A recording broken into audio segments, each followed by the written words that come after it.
Welcome back to the Asset Champion podcast. It's me, your host, Mike P., with another fantastic conversation around the world of asset and facility management. And we're going to talk about AI's role in all of this. I promised you to bring in the experts who know what artificial intelligence is really doing in our world of the built environment here in 2026 and into the future. And the person I go to when I need real practical insight and not a lot of fluff, not a lot of overblown predictions, but someone who is dealing with these tools, this technology, however we want to describe it, on a day-to-day basis with real use cases, practical applications in the facility management, workplace, real estate world. It's my friend and yours from Cognitive Corp, James Waddell. James, welcome back to the show. Thank you for having me. Truly, it is really, truly an honor. And thank you again.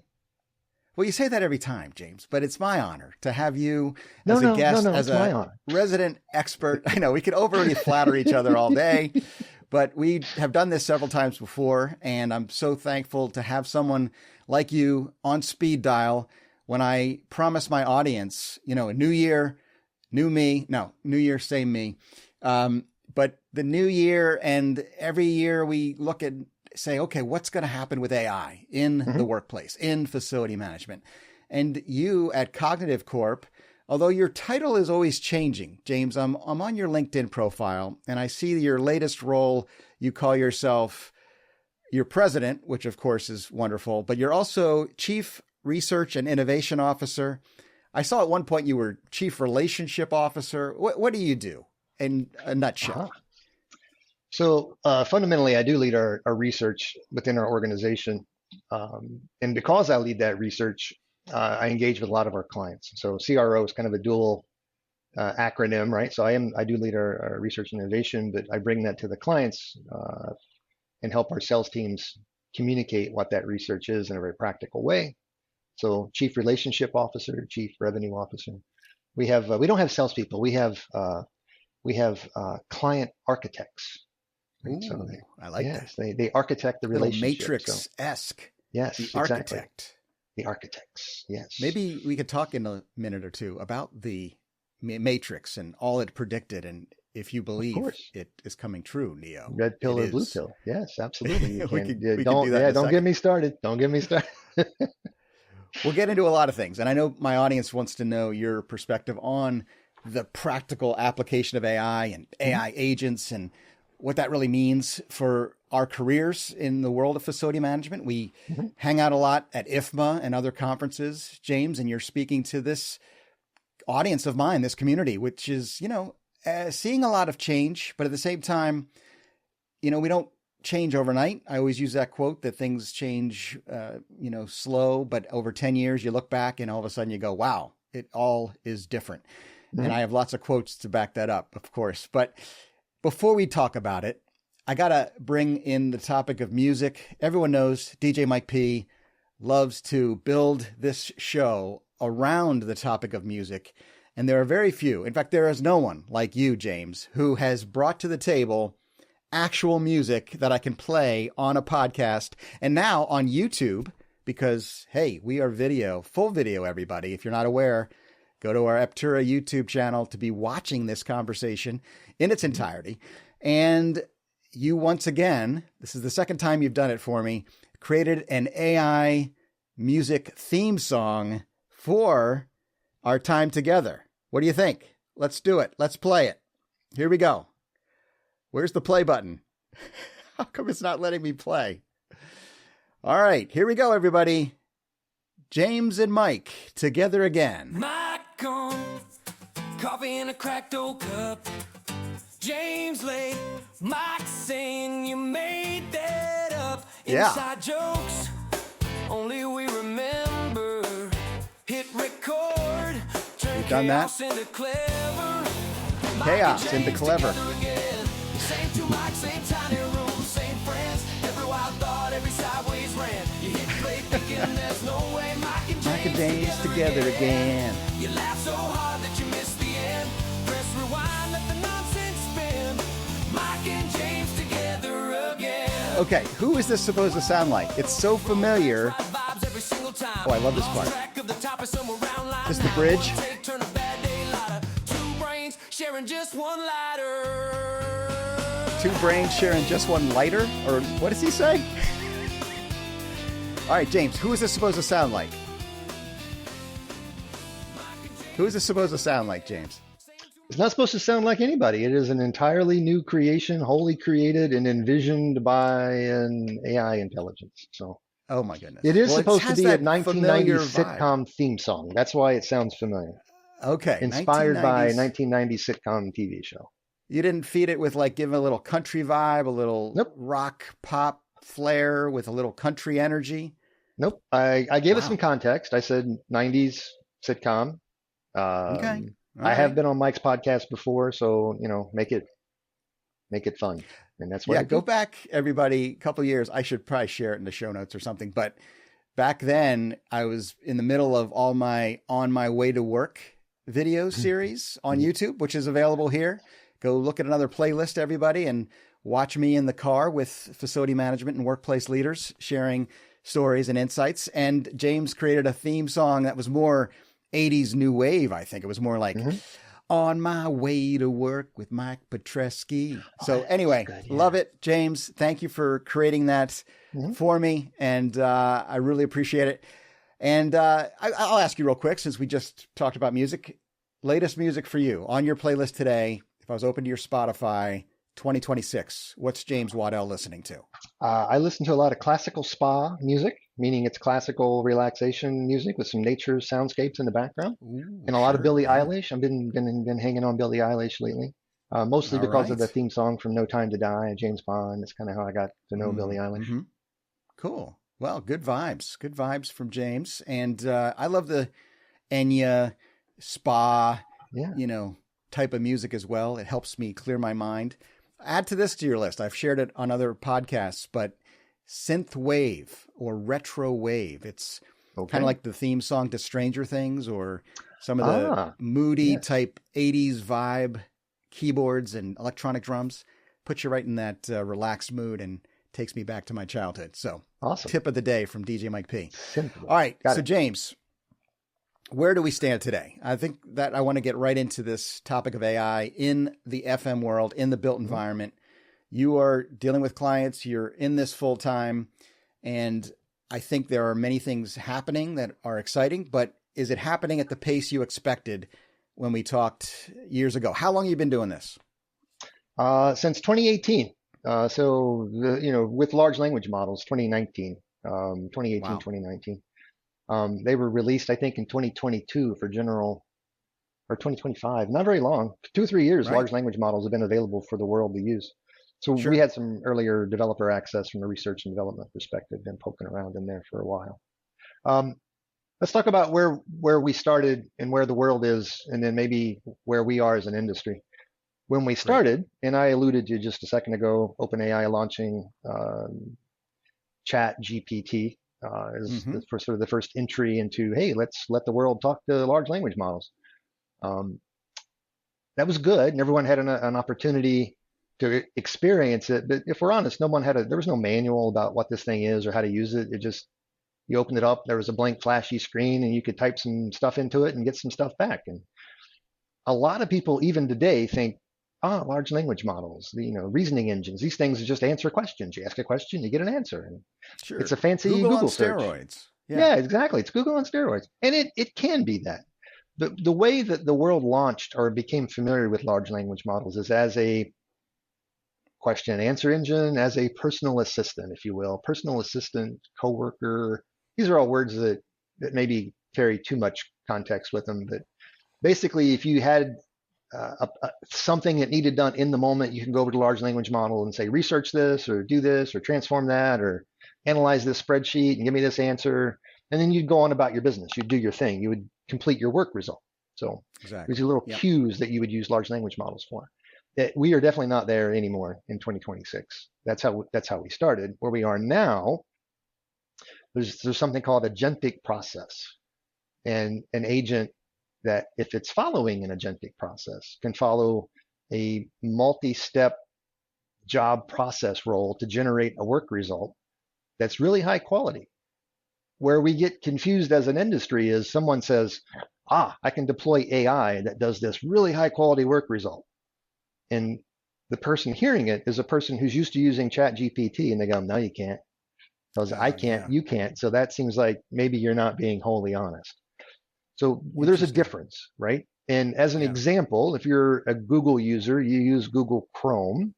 And if you have Gemini, that's Google's version of a large language model, it now opens a new panel on the right-hand side of your Chrome browser.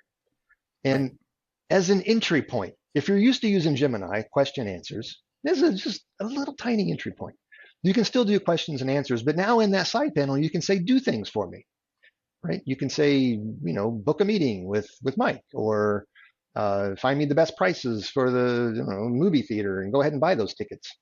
And it'll use what it knows about you and will do that for you. So it's a little bit more personal assistant, but what's happening on the enterprise side is that on 1000x capability, right? So if you give an agentic agent, an AI agent that's following an agentic process, a job role in your company with job permissions, just like you would a regular employee, so it has access to all the same data that a normal employee would, and you've done your homework and you've deployed this agent properly, it can produce high quality work results. We do not want the work results to be put into production without a human in the loop, right? So our approach is always, always, always make sure that there's a human that's accountable for the work result. So there are companies that are doing that. Maybe not necessarily completely in our industry, but the companies that these people work for are definitely doing that. They're typically doing it in HR, doing it in marketing, they're doing it maybe in engineering. Our jobs are slow to respond, right? But definitely changing in 2026. There is significant momentum in the industry around, how do I do more with less? And a lot of industry pressure, right? Because we have a lack of resources in our industry, and then there's a whole bunch of other things related to OPEX and CAPEX expenditures from corporate governance perspective. All of these things sort of coming together in a perfect storm that says, we really got to figure out how to use this to optimize our job roles, to optimize the thing that they're paying us to do, which is to optimize the expenditure on corporate real estate or life asset management for our buildings. Right. That's really interesting, James, because I hear that all the time on this podcast and other shows I do and conversations I have, that we need to upskill, be ready to use these tools to get clean data, make sure that we are capturing the right information and giving it the right consistent format, so then we can use AI and agentic agents and be able to get the results that are going to make things more effective, efficient, cost savings, all those things. Operations and maintenance needs to be mindful of delivering some outcome in the best possible way. And then I talk about that high level, broad terms, get your act together, everybody. And I think you've put your finger on something that I've struggled with, because my personal experience is a little more than just Google AI or, Copilot or ChatGPT. And I do use that all the time in my personal life. It's amazing. I think it's a fantastic tool. It is Google on steroids, plus the human experience of having almost like a therapist available to me in my pocket, which is amazing. I certainly need that. And it's something I use all the time, every day. And I've also seen it make mistakes. It still hallucinates. It'll tell me something with very much a high level of confidence, and then I find out, or I know that to be incorrect based on my personal understanding of the topic I'm discussing. And you've addressed that. You need to have a human watching over these tools in a business setting, right? But then there's that problem of communicating this value in our industry in a way that solves for the bias we all have as people who have had different levels of experience with large language models or a tool like that, and then say, all right, well, what's it going to really do? How does it help me and my team? I'm trying to keep this building up and running, keep it safe, keep it secure, care for the people, understand what they need, and deliver on their expectations and create a wonderful employee experience, all those topics we discuss here. And you have real life use cases. I think the last time you were on the show, you shared about how a HVAC tech could use data and AI tools to predict what's going to happen and get the right information and right tools and pieces of equipment ready. So that's one, but let's go from there. Here we are. You said we're on the cusp of some real major changes that we're going to say, okay, this is really changing how we as facility management and real estate executives care for our assets and the built environment. Take it away. So let's talk about how to get started, and then we can talk about what it is and how to use it, right? Perfect. I don't know how to venture a guess on the number of systems that facility management touches. I'm willing to bet it's dozens and dozens of systems, and you consider IWMS, BMS, security systems. There are some platforms that can aggregate some of it, but then when you start thinking about HR and all the systems that they have in terms of optimizing a total business, especially CRE spend, you need to have some visibility into HR as well. So maybe even onboarding and things of that nature. Mm-hmm. So how do we get started? The way that we preface this, even from a corporate real estate facility management operations perspective, is we need to create a strategic intent, right? So what is the thing that your company is trying to do? And it could be they're trying to lose maybe some space that's sort of get out of leases, maybe that's not in the most optimal areas, and then create some really high quality Class A plus office space that has real good, meaningful value, and people they earn the right to go to the office kind of stuff, right? Yep. Well, how do they know that? Where's that data live, right? How do they get to that answer? Right now, it's a heavy lift. I go looking in spreadsheets, or I go through 10 or 15 or 20 or 50 different systems. I try to parse data. A lot of times I go to architectural firms who say they've got a methodology, and they do. But a lot of times they have the same thing. They have to put out thousands of surveys, or they get thousands of survey responses, not thousands of surveys. And they ask for data. Sometimes they don't get it. If I'm honest, sometimes it's a cut and paste from some other client that was kind of like that, and it's kind of the opinion of the architect and loosey-goosey stuff, right? I'm not getting good stuff from the data that I have. Meaningful, usable, real, measurable stuff that lets me know what optimized looks like. You can't really figure out what you want to do with AI or how to do it properly at an enterprise level, from facility management and operations or any level, until you get that strategic intent down. So I kind of used the use case there a little bit. Hey, if you want to optimize space, how do you know what space optimization is for you unless you have access to all the data? And yeah, you may have a data department and they probably do good work, but I can guarantee you they could do better work if they had access to many, many different data sets, not just a platform, but many different data sets. Yeah. The second thing is... Okay, before you go to your second thing, this is the tale as old as time, James. This is something I've talked about for a decade or more, ever since I've been podcasting. It wasn't AI as the driver. It was just technology tools. I work for Aptura. Full transparency. It's a global work tech software provider who is trying to solve a lot of these problems by giving an enterprise platform that integrates data from all different sources. We have good data that can then give actionable insights and better decision-making tools. And those challenges you just described, the siloing of data and the lack of communication between departments, HR, IT, real estate, facilities. Again, tale as old as time. I'm a big Disney fan. I could sing the song for you if you want me to. But AI is facing the same challenges, it seems like, the same hurdles. And what do we do about it? Because we've made progress over the last decade or more, but still struggle communicating the value of these technology tools. And then you add this layer of AI and the confusion you've already addressed, some people with their preconceived notions that it's just LLMs. You're dealing with another layer of potential resistance to change, right? Well, so the shortest path to that answer is to ask the client why. Why are they aggregating this data in the platform of Aptera, right? Not that they should. Don't try to help them answer, yes, you should do this. ask them why they should do that. And without a clear strategic intent on what they're trying to do and how they measure it, there probably isn't a reason that you would need to aggregate all this data in an enterprise layer. There's no reason to deploy AI if you have no, there has to be a business reason to do so, right? And it's not something that we make up. It's not this magic use case. It's a legitimate thing. The company at a board level must do something. Increase revenue and profitability. Increase this new thing that we call AAPE, which is average annual production per employee. So it's not really productivity measurements, but it's different than measuring revenue per employee. There's some funky things that happens in data science that is that doesn't match what you're trying to do in terms of measuring success, right?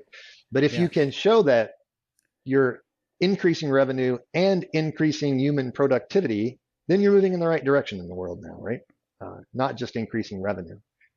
You can take that all the way down to an individual employee. So there are strategic intents at a board level that keep the organization, the company healthy and profitable and investment worthy.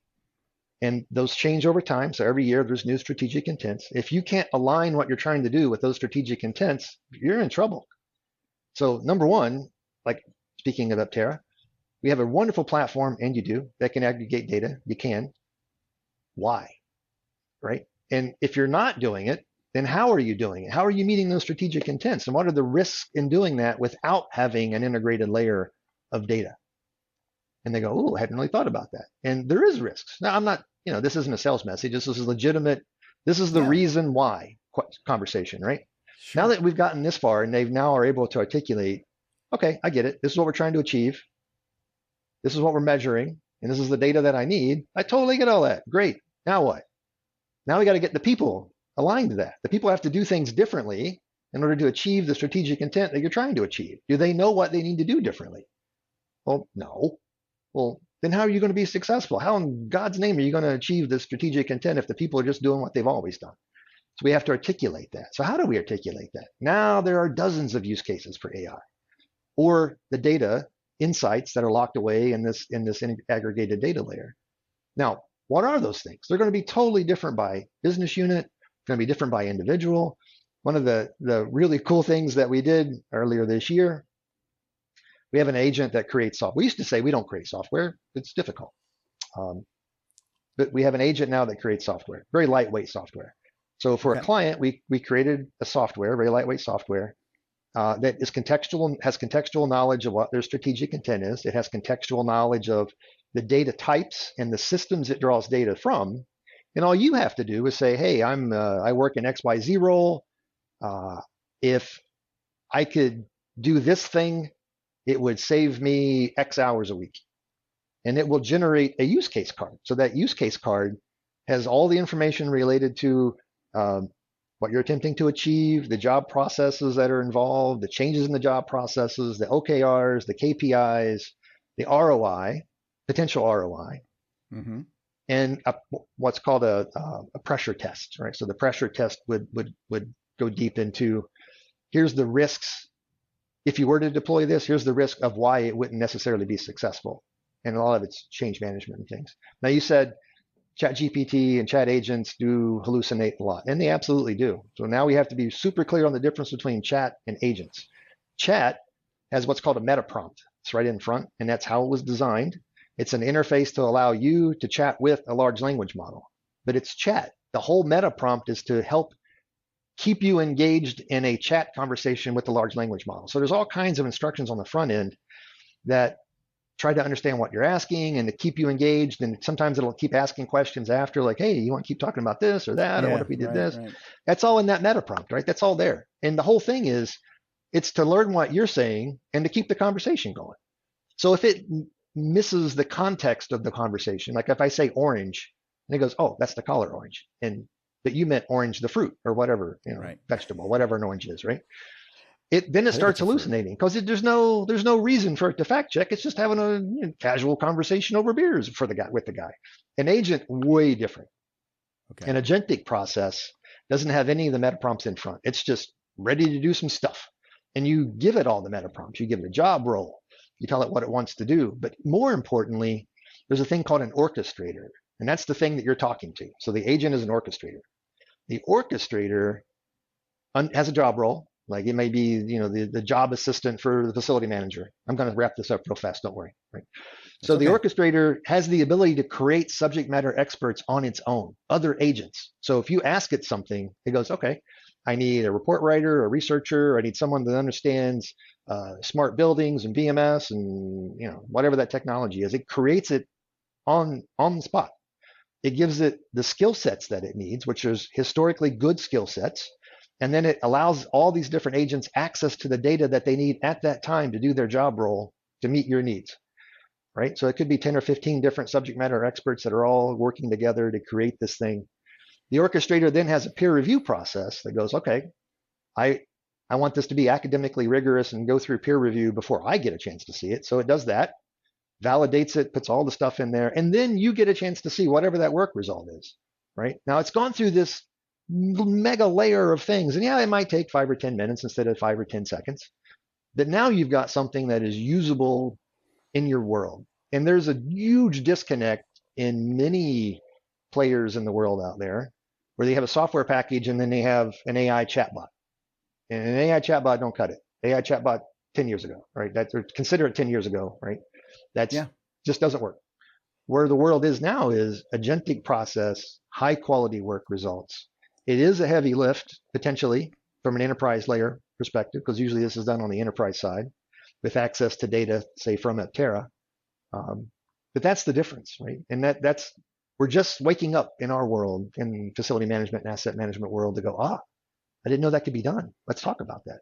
But what's so interesting is our people work at the same companies that are doing this in engineering or finance or HR. They have these things that they're starting to deploy. And the board is asking for these things, right? They read the papers and the reports, and they see other companies that are increasing their AAPE, which is a metric, right? So you may have a peer review that's got $500,000 AAPE, and your company may only have 150,000 AAPE. Well, how did you get the 500,000? Because we made people so much more productive with these agentic processes that we're now able to get $500,000 per AAPE per employee. And that's how we got there, right? Which means they're able to do more work, right? Without more cost, because the agent's helping them do more work, and it's trustworthy work, right? Makes sense. Yeah. James, it's not fair for me to try to get you to answer all these big questions in such a short amount of time, but you did something for me that I really think is valuable. It's given that perspective, that board level view of artificial intelligence and its role in our organizations. And for my audience, in a practical way, they need to understand that, yes, this is changing the way we work. It's changing the way our leadership teams are viewing our work. And we need to be able to tell the story, communicate it effectively, and measure the success or the impact of these things. That's what they're looking for. That's how they're thinking about all of this. So that is very, very helpful. And I'm going to have you back on the show again to talk more about it. But last question, because we brought it up at the beginning, The Matrix, and maybe I'll even throw in Terminator, T2.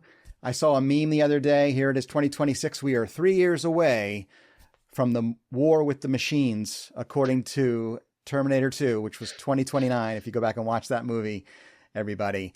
But you're still optimistic, James, or should I fear that the architect of this whole simulation we're living in is going to change things? What's your view on the sci-fi angle? Did they get anything right? Oh man, yeah, I thought we were going to end on a positive note. Sorry, it goes back to our theme song, Mike and James together. Let's do it. We'll end on this. Here we go, Mike and James. Mike and James together again. In all fairness, let me answer that question. Talking about the end of the world. AI isn't going to take over the world. There are some things that we should be fearful of. What we should be fearful of are for certain job types, and we're seeing this right now, and it's happening much faster than I thought it would. Like coders, people that write code for a living. The bigger companies who started deploying AI, like the AI companies, are letting go all of their engineers, right? In fact, I think I saw something like, everyone's familiar with Claude, probably from Anthropic. Anthropic is an AI large language model. Claude is their large language model. Their CEO said, look, 90% of the code, or 95% of the code that we develop now isn't developed by people. It's developed by Claude itself. Right? So we don't need them, right? It's just the way it is. There are other job roles that are at risk, and it's happening way faster than I thought, which then leads to many conversations that I'm fearful of. Like, what do we do with all the people? We need to earn a living, right? Does that mean universal basic income? And holy cow, who would have thought this would be happening in just a 3-year period? And thought this was a 10-year horizon, not a 2 or 3 year horizon. Mm-hmm. I don't know what any of those answers are, but I do know we need to, as people, we need to make ourselves learn more, to learn how to fit into this new world that we're in. This is not something that we can ignore from an industry perspective or from any perspective. There is a very real trend that is happening where non-biologicals are capable of doing very high quality work. The question is, how do we interface with them? How do we work with them? How do we make ourselves relevant in this new world?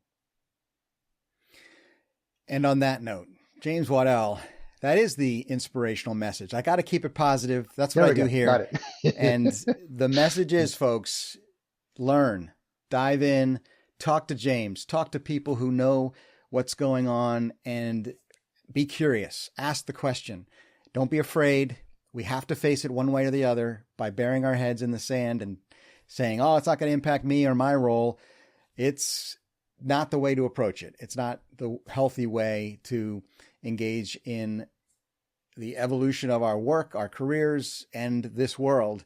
And it's overwhelming for me. It's over my head, over my pay grade, but I'm trying my best to deliver guests like James to help us along the way. And you've done that today. So James, thank you so much for once again joining me here on the Asset Champion podcast. Thank you, truly. And thank you all. I hope you did find something of value in this conversation. And if so, please share this podcast, this video, with a friend or a colleague, anyone who might like to join us as we continue on our journey to fight the machines. No, on our journey to encourage and inspire you to be an asset champion. Peace out, everybody.